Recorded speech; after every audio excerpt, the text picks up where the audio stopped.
Okay, it seems like people being added has slowed down, so we're going to go ahead and get started. Again, apologies for starting a little late. We're dealing with some tech issues.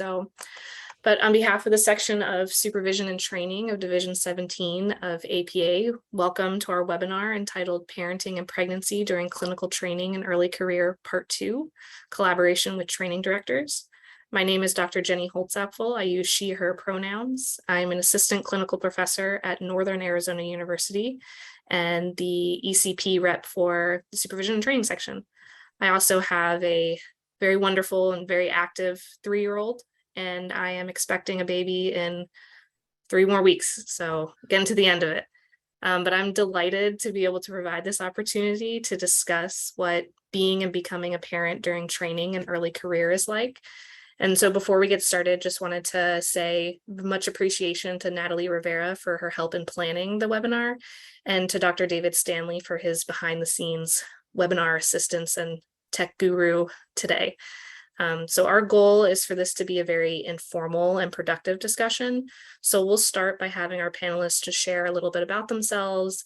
We'll ask them some questions, and then we really want the majority of time to be spent discussing any topics that you as the audience members think are important or have questions about. So if you have any questions at any time, please write them in the Q&A box, and we'll try to get through as many as we can. So we're also going to try to end at 9:50. That way everyone has their 10-minute window before whatever your next appointment is. So let me give a brief introduction to our panelists. We have Mercedes Anderson, who uses she, her pronouns, who is a doctoral student and on internship at ASU, Arizona State University. We have Austin Chase Matsumi, who also uses she, her pronouns, who is a doctoral student and also doctoral intern at University of Wisconsin-Madison. We have Dr. Heidi Hutman, who uses she, her pronouns, as counseling psychology faculty at Temple University, and Dr. Carleen DeBlair, who is an associate professor and program coordinator at Georgia State University and uses she, her pronouns. So we're very excited to have you all here with us and really appreciate you taking the time. So we want to hear from each of you to get started, but whoever wants to start first, if you could just give us maybe a little brief introduction to you, your journey as a parent, and maybe the one piece of advice that you really want to make sure people take away from today.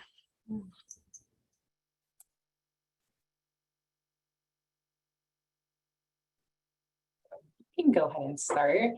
Hi, everyone. My name is Mercedes Anderson. I am a doctoral intern here at Arizona State University Counseling Services, and I am a doctoral candidate in the Counseling Psychology PhD program here at Arizona State as well. And I have a 2-year-old son. He just turned 2 last month.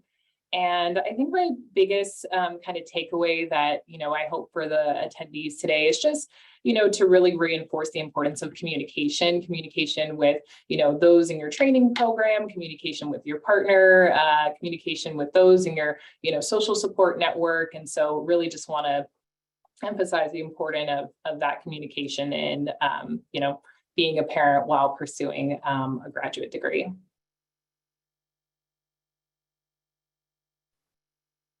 I can jump in next. My name is Austin, and as Jenny mentioned, I'm currently an intern at the University of Wisconsin Counseling Center. I'm also a doctoral student in the counseling psych department at the same university, which, notice Mercedes, it sounds like we're kind of in similar boats there, which for me personally has a lot to do with my role as a parent. I pursued internship in this particular way. I'm happy to talk about that more, but yeah, noticing a little pattern there potentially. I think the one piece of advice that I have is just that there's way more flexibility when it comes to parenting in grad school than I think it seems like there is. So I don't know, I feel like it's really important to not be afraid to get creative and try to figure out what works for you, even if it's kind of thinking outside the box or non-traditional.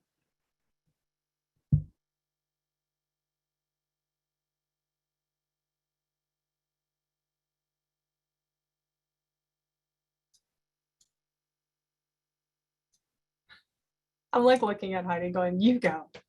Okay. Hi, I'm Carlene DeBlair, and as Jenny shared, I'm the program coordinator, which is our name for training director here, our title for training director here at Georgia State. I'm a mom to a recently turned 3-year-old. So Mercedes, maybe our boys have some, their birthdays are close, just turned 3. And I'm also a stepmom. So we're a blended family of a 9-year-old boy and a 12-year-old girl. So we have a full house, and it's wonderful. And it's also a lot.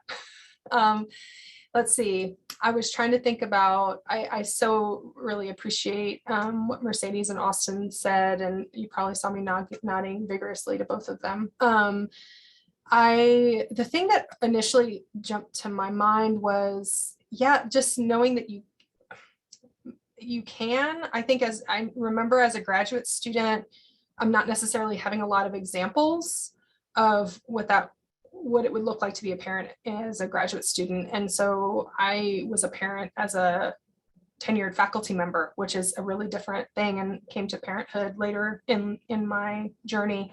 But since that's happened, we've had, at least 5 graduate students in our doc program, graduate women who have had children in the last 4 years, or 3 or 4 years. And I think a part of that is just having the conversations about flexibility, the communication piece, with this that it is possible. And I think we're increasingly having more and more conversations, and hopefully creating spaces where parenthood can be a part of that journey and feel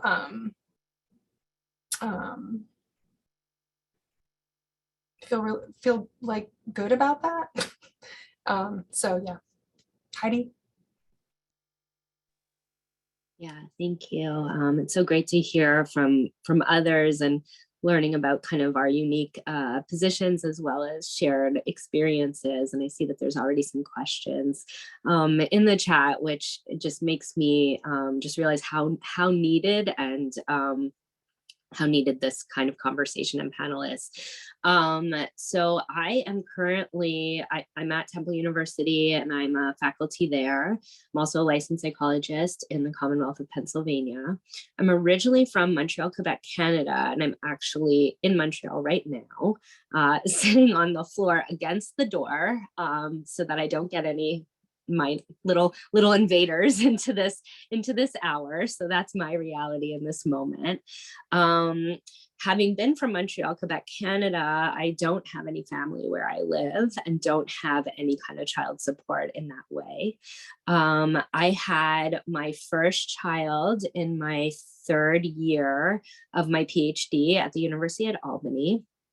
And I'm happy to chat about timing and communication and flexibility, because I think all of those things can be fairly important, and can be helpful in kind of being strategic if that's a possibility. It isn't always.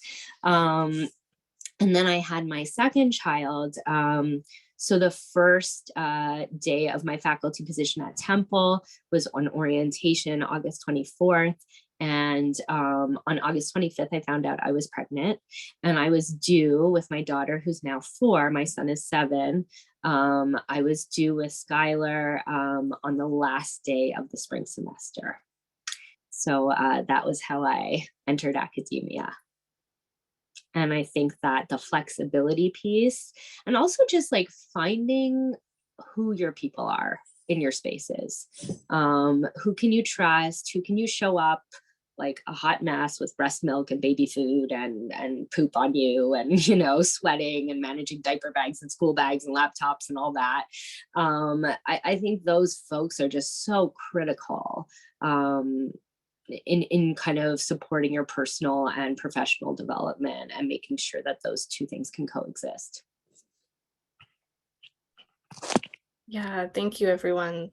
And I want to echo what Dr. Hutman said, there seems like there's a lot of similarities between a lot of the stories. And so kind of leading then into our first question, this is something that you all touched on a little bit, is that in training programs, there's often a lot of pressure to meet certain expectations, like you have to submit this many publications, or you have to get this many hours in your research lab, you have to get this many clinical hours, which as a parent, sometimes that can be really difficult to navigate, especially right now with COVID and trying to find daycare and everything else going on in the world. So how have you all kind of managed that difficulty, or how have you found flexibility from your training programs to help you do both?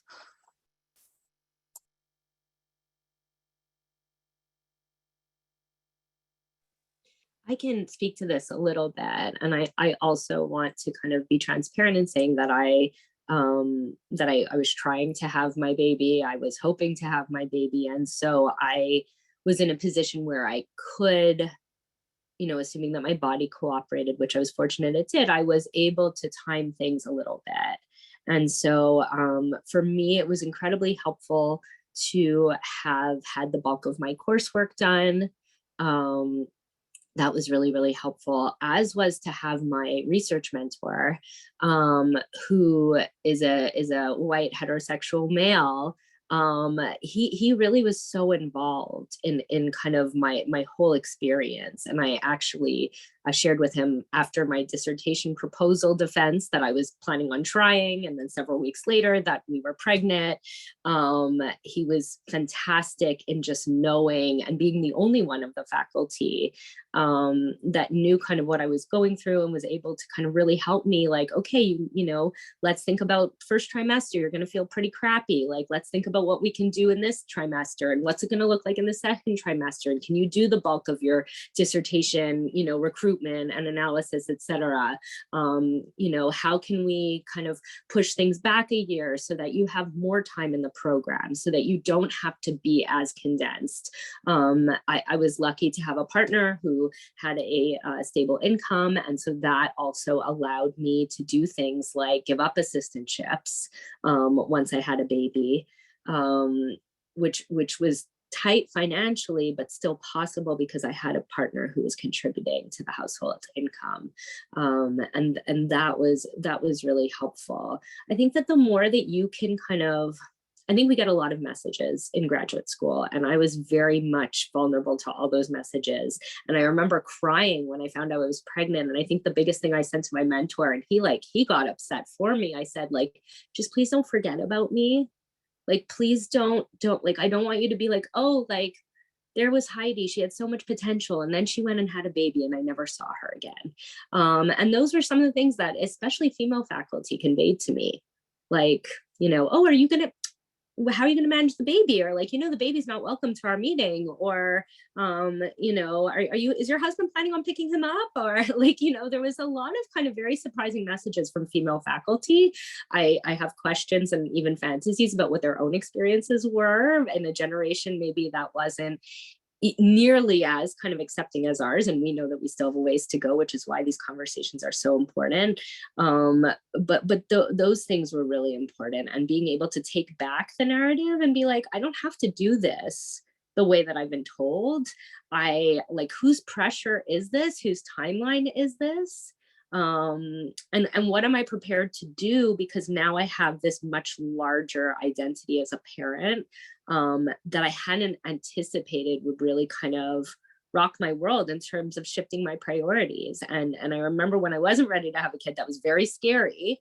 That idea that I could care about my career less, or my training less, but it was really welcomed and gave me a lot more grace and self-compassion, and being like, all right, I'm going to do this my way because I have to be happy at the end of the day. This is my life. This is my family. Apologies for the long response, but hopefully it helps somebody.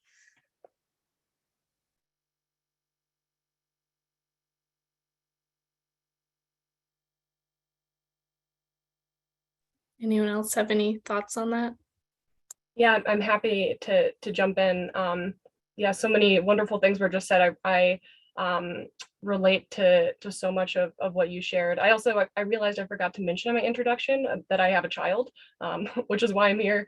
I have a 2.5-year-old who was born about 6 weeks into the pandemic. So that was an exciting rodeo of a time. But in terms of navigating sort of the demands of a PhD program, and also being pregnant and having a child, I do think that timing also played a pretty big role for me. I wanted to be done with my coursework by the time that I was planning to have a child, and so it's something that I did I actually, kind of similar to Heidi, I talked with my advisor about having a child actually before I even tried, just because I had no idea how to even imagine what that future could look like. And I wanted to know, what the support would be like. I wanted to actually have a sense of what the experience could be before I actually made a decision about what I wanted to do during my time in grad school. And so it was pretty nerve-wracking to tell her that. Like, it feels sort of personal to say, hey, I'm thinking about trying to have a baby, because obviously so many different things can happen with that, and you don't know for yourself. And so yeah, I was really pleasantly surprised in terms of just the response that I got was really positive and was very much like, well, here are the different aspects of it. Here would be the benefits of attempting to tie it in this way. Here would be the benefits of maybe doing this, also knowing that, you don't necessarily control that. And so that was a big piece for me. And then I also chose to take an extra year. I think that if I, could go back in time and tell my first year self in my program that I would choose to take an extra year so that I could have a child, I would have told you that you were like clearly talking about a different person, but that's truly what worked for me. And it's been, I think, a really nice experience. It was pretty interesting just to notice how much weight was lifted when I decided to take an extra year. It was actually really, really positive. And so I think there's like, again, a lot of different practical aspects of that. My department has sort of the funds to support students. I think if they want to take extra time, there wasn't sort of pressure for me to graduate in a certain period of time, or I would lose my assistantship or anything like that. So that made a huge difference for me in feeling like financially it was safe for me to do that. Yeah, so I'll stop there. Yeah, I really resonate with a lot of what was already shared. And I think, yeah, to speak to some of those kind of messages that are portrayed within kind of, the graduate atmosphere, it really kind of felt scary to be pursuing that when, there was kind of perspectives that this would kind of take you out of the game and, put a pause in your career. And in a way that wasn't untrue, because I did, opt to take extra time similar to some of the other panelists, but it didn't stop me from pursuing this career, from pursuing my graduate training, my doctoral degree. And so I think for me, what was helpful in trying to navigate was, one, the timing. So, things kind of aligned to where I had my son right before the summer and was able to get, some weeks off before the semester started. And then really just communicating with my advisor, my committee, my colleagues in my cohort, and just kind of trying to brainstorm, what strategies I could put in place to help, me be successful and still meet the expectations of my program in a reasonable way. So what that looked like was trying to advocate for myself to, take on online positions that had flexibility in the hours, right? So that I wouldn't have to kind of manage the schedule with the baby with other commitments during the day. Talking with my practicum and field placements about what kind of time I could commit to the site at that time, right? So being able to negotiate a contract that was actually reasonable for the level of time that I had to commit at that moment. And so I think really just trying to be strategic and making that plan, with my partner, communicating with my advisor, and leadership in my program to really just figure out, how can I fit things in a reasonable way and not overextend myself, because I think that was really important to try to avoid in early parenthood. Yeah, again, resonating with everything that everybody said. And I think one thing that came to mind for me too was, I had my son when I was already in a faculty position and closer to mid-career, but the messages that you all are talking about still exist professionally. And so in some ways, learning to navigate these as a graduate student hopefully with some support will be helpful in terms of helping to navigate those dynamics moving forward. So even now, I will share with people, why are you making meetings at 7 o'clock at night? Like, that's bedtime. That's me, like people always wanting to schedule these meetings. I was like, So like, and now being hopefully able to use some of my positionality in a way to kind of talk about, because I am a tenured, so I can say like, this doesn't make any sense to do these things. So I think one thing is figuring out, these are all skills that you're going to use post-graduate school, I guess was one thought that came to mind. The other one is, and maybe this is kind of one of the things Heidi said in terms of finding your people. Like, I hear a lot of, I'm navigating this and I'm doing this, and that's really great. And hopefully there's somebody who's a faculty member, training director, somebody who, when you're having to talk to your practicum site, can say, we're really trying to support Heidi in which she's, she's pregnant, she's, and she's going to need some kind of support and modification to her hours for this period of time. Like, what can we do there? We had this just the other day with the dissertation that I was on. I was kind of saying, this person is pregnant. What can we do to make this process workable in the time before she has her baby?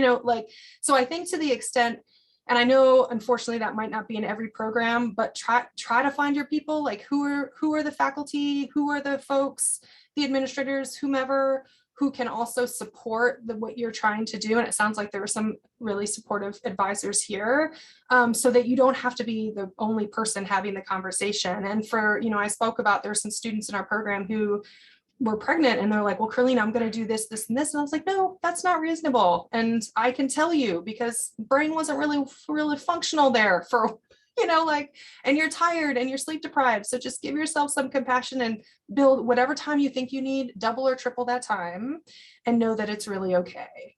Like these kind of ideas that we have to do it one way do not have to be ideas that we internalize and don't have to be our own. Like, there are a lot of ways to come to the end of your degree, and they can be yours. And but I recognize finding allies in that, and if you can't find them in your program, maybe find them outside of your program.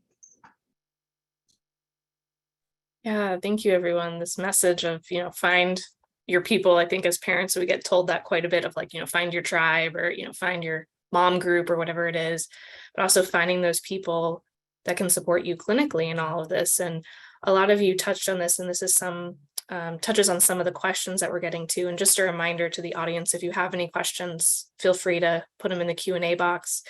Is from a trainee perspective, and also for people who are going into their careers, how did you navigate having that conversation, that first conversation with your training director, or with the job, or when you're applying to internship sites? Did you tell them up front, kind of like what Austin was saying, like to suss it out, like, are they going to be supportive, or did you wait to tell people? Like, how did you just navigate starting those conversations and deciding if it was a space you wanted to be upfront in, or you wanted to wait until you had an offer in hand before sharing?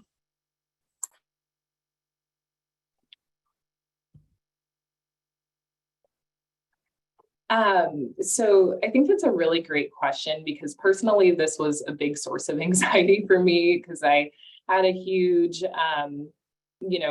concern that sharing that I had a child would be kind of perceived in a negative way, and that would kind of lower me on my rankings, or impact me in some way. And so I applied for internship right after I had my baby. So I think he was like 3 or 4 months old as I was on my interviews. And I just decided that it was important for me to be pretty upfront, because, wherever I was going to match for internship, I knew that I would need that support. And so I felt like I wanted to honestly know, the reactions, and whether or not my future internship site or postdoc site was going to be, a family-friendly environment, or at least supportive of me parenting while pursuing my internship. And so I think being able to see the responses of the training directors and those who were interviewing me, and hear about how they kind of support students who are parents, actually helped me to make the most informed decision.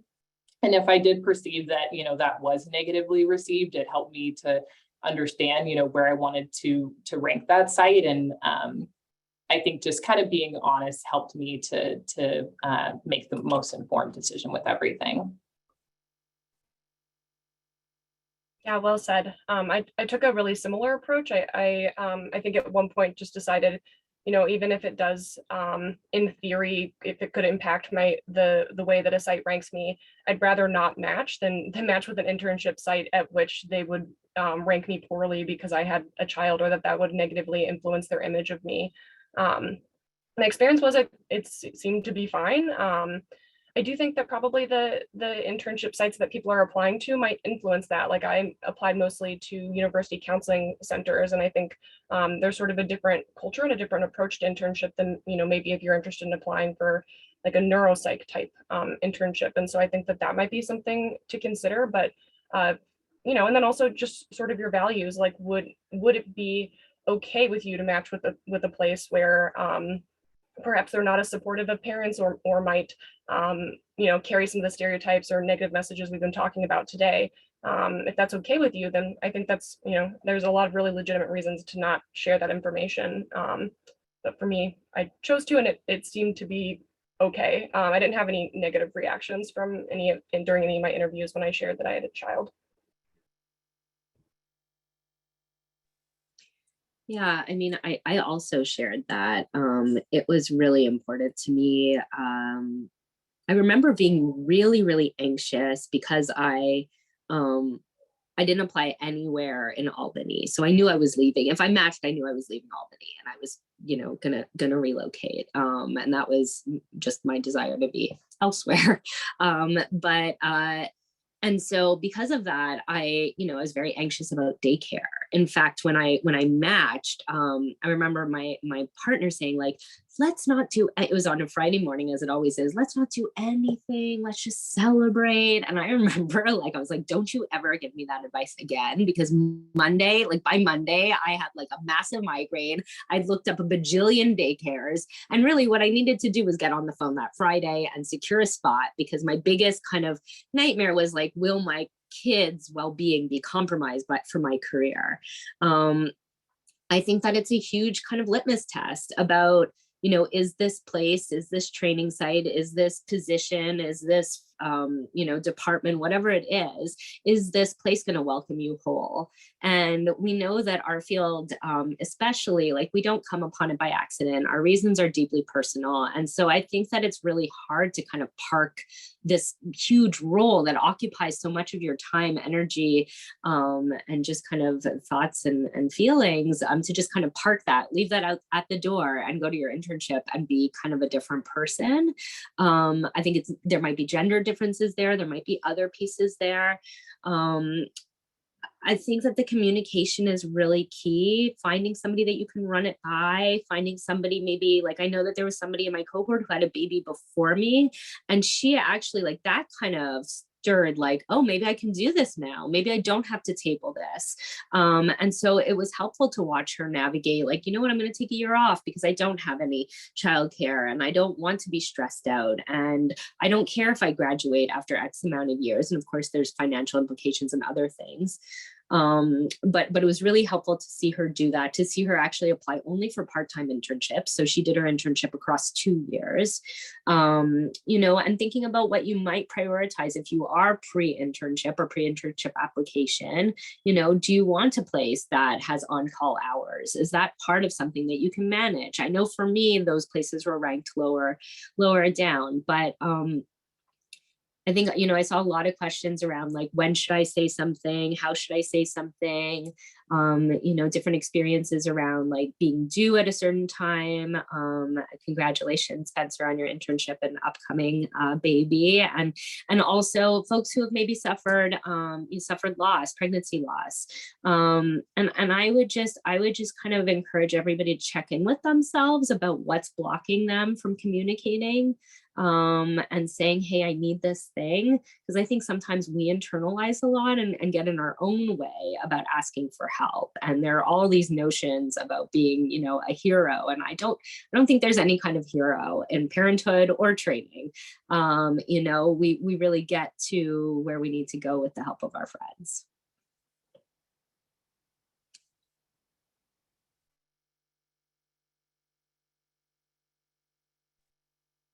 Anything to add, Dr. DeBlair? Or we can go to the next question. Okay. So kind of related to that, and I'm looking at some of the audience questions now. thinking about the conversation of just telling people that you have a kid or that you're expecting a kid, how would you advise people on having the conversation if there's things that come up that are going to impact your training? So there's some questions about like, I'm first trimester, I'm really sick, I haven't told anyone yet, but I need to tell them why I keep missing all these meetings, or I'm, going to be going on leave. Like, how much time should I take off? How much, is there amount of clinical hours that I shouldn't miss? Am I potentially at risk of being dismissed from a placement or a program if this happens? So if you could just kind of speak maybe generally to, okay, you're going to have a baby. How do you now start talking with either your job or your training site about, this is what it looks like, this is the situation I'm in, whether it's pregnancy symptoms or I'm going to take time off. How do I make sure that I don't fall behind, like Dr. Hutman was saying, and get left out? Sorry, that was a little convoluted. I'm trying to combine like 3 questions into one.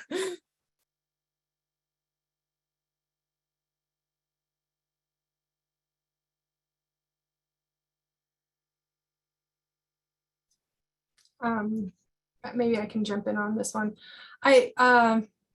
I feel like we're maybe saying some of the same points in different ways, which is we've internalized a lot of things that aren't true and create pressure. And not to say that those things aren't also real, because there are people who are going to be less supportive, and there's some work in terms of finding your way. But I was, even the first question of like the excuses, it's not an excuse, it's real. You're not making excuses. You legitimately need to take time. And the fact that we've internalized that we need to make excuses, or that this isn't good enough, or I'm not doing this right. I would love if we would be able to somehow support one another to let go of those things, because they're not excuses, they're real. Like you're doing something with your body that's like literally transformative. And your identities will shift in ways that you don't anticipate, and just like and your time and priorities and all the things that have been talked about. So in terms of communication, I feel like I'm reiterating a similar point, but it's like, I appreciate so much that we're having this discussion. And, for folks who don't have somebody in their program who've already done this, are there, faculty and other like finding some folks who can help with the communication. I think finding some folks who can help you to navigate that within your particular system. If it might not be your advisor, maybe it's your training director. If it can't be your training director, is there another faculty that you took a class with that seemed like they were pretty with it, in terms of, well, you could have a conversation with them. And because, there are power differentials and there are structures. And so I think, are there allies that you can identify? Maybe in the international student office for the international, like, are there allies that you can identify so that to help you to navigate some of these systems and how to have some of these conversations? And also the other part would be so that when you have the conversation, it's not coming from a place of, I'm sorry, I'm pregnant, versus I'm pregnant. This is really cool. I'm actually going through a really lovely and transformative, and it's going to be all the things experience, and I'm going to need some support around that, versus the coming to it with almost apologetically, like, this is what's happening. And so I think to the extent that it would be helpful, and please feel free to Google Curleen de Blair. I'm the only one. Turns out there aren't a lot of the Curleen de Blairs out in their world. So feel free to Google and email, and I'd be happy to talk too. Because I think some of it, and having done this, and again, doing this in a different phase, but helping our students to navigate this, it is easier for me, honestly, as a training director, to talk to somebody or talk to a faculty member or to talk to a site and say, hey, we need to support this student. Tell me what would be possible. something's always possible. And I know that that's an easier conversation for me to have than for the student to have. And it's also helpful for me to be able to affirm the student of, you're not asking for anything above and beyond what's reasonable. Like this is all real.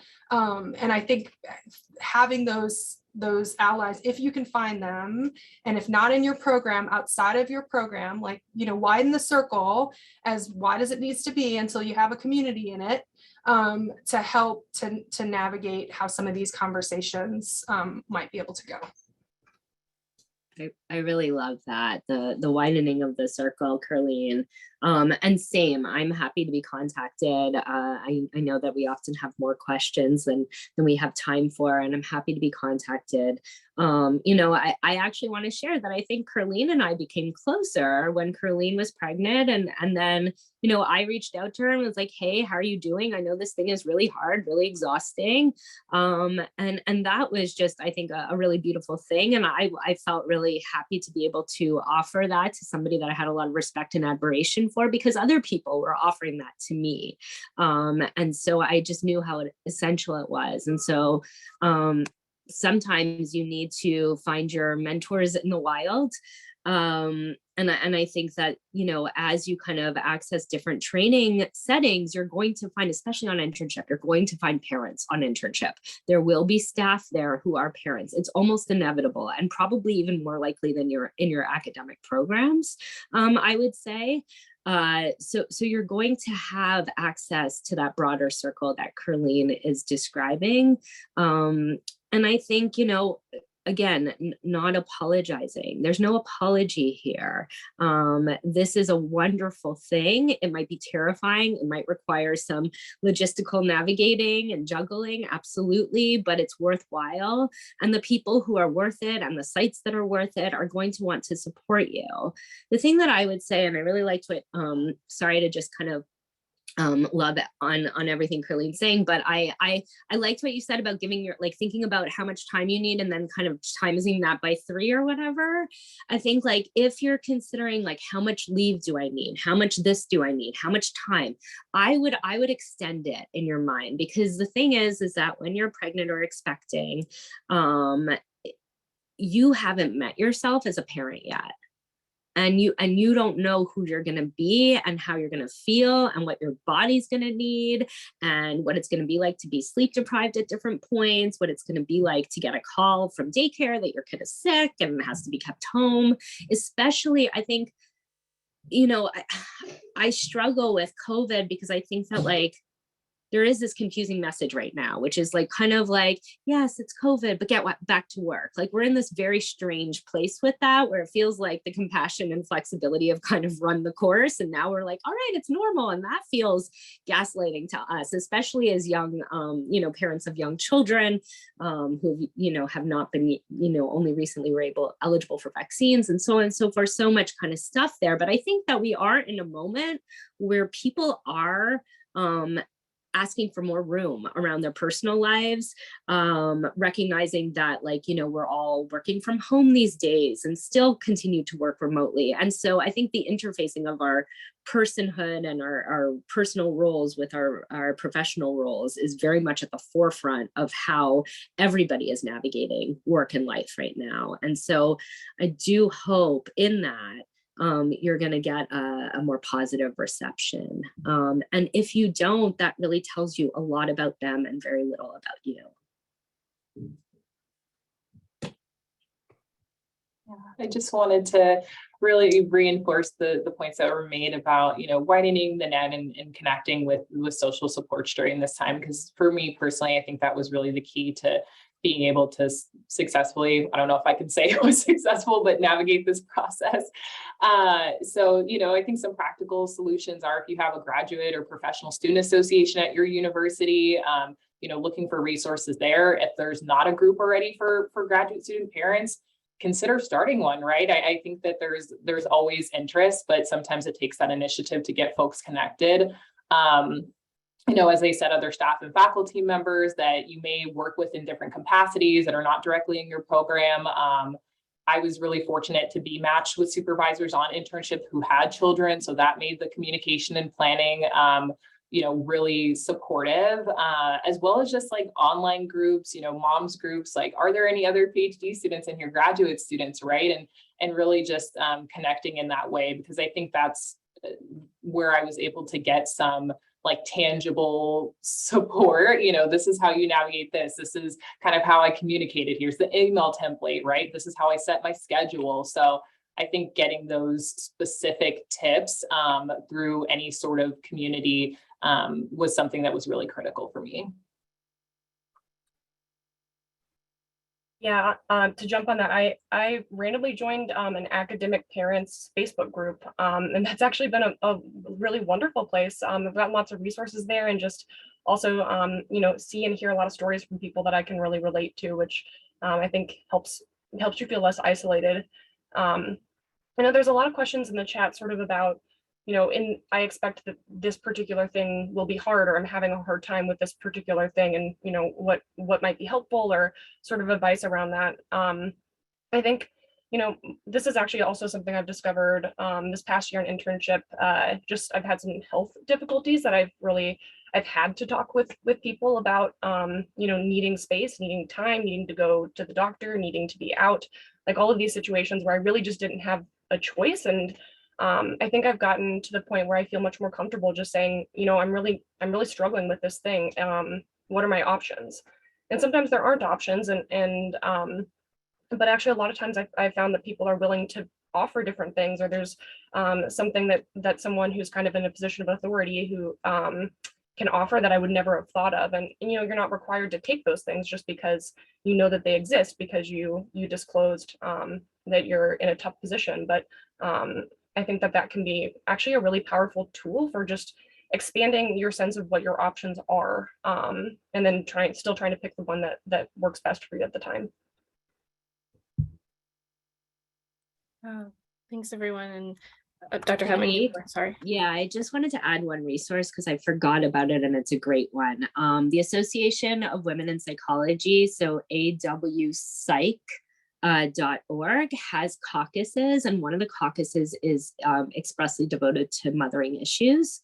And Karen Tao at the University at Utah is in charge of that, and she's lovely. So I just wanted to kind of invite folks to go check out that website, awpsych, even though it's AWP, it's a little confusing, .org.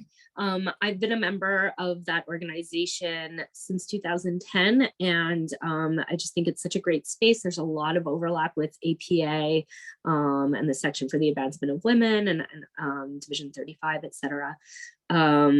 So yeah, so those might be some options. I saw a kind of comment from an international student who might be feeling kind of especially isolated. And I also just want to say that it's messy. Like, you're gonna feel like you're not doing great at anything sometimes. And I think that's where, being like, yeah, like, I don't know my ass from my elbow today. And oh, you too, like, you get it. Okay, like, I feel seen. Having that support is just essential. Thank you so much, webinar assistant. Yeah, thank you for that resource. And it's in the chat if anyone wants to click on the link. And unfortunately, we're out of time, and we still have a bunch of really great questions. So this is part 2 that we've done. So maybe we just need to do part 3 at some point to, get to all these questions. But just wanted to say thank you to everyone who joined us today, and for our panelists for sharing your wisdom and experiences. If you want to be part of a community of people committed to clinical supervision and training, you can consider joining the supervision and training section. Membership is free, and we do have a fairly active listserv where you can connect with people, ask questions. So if you want to join, feel free to join. We also have several events coming up at APA, both in person and virtual options. So you can connect with us there again. We hope to have this posted on YouTube soon too. So if you want to review it or you want to send it to anyone, it should be available there. So thank you again, and hope everyone stays well.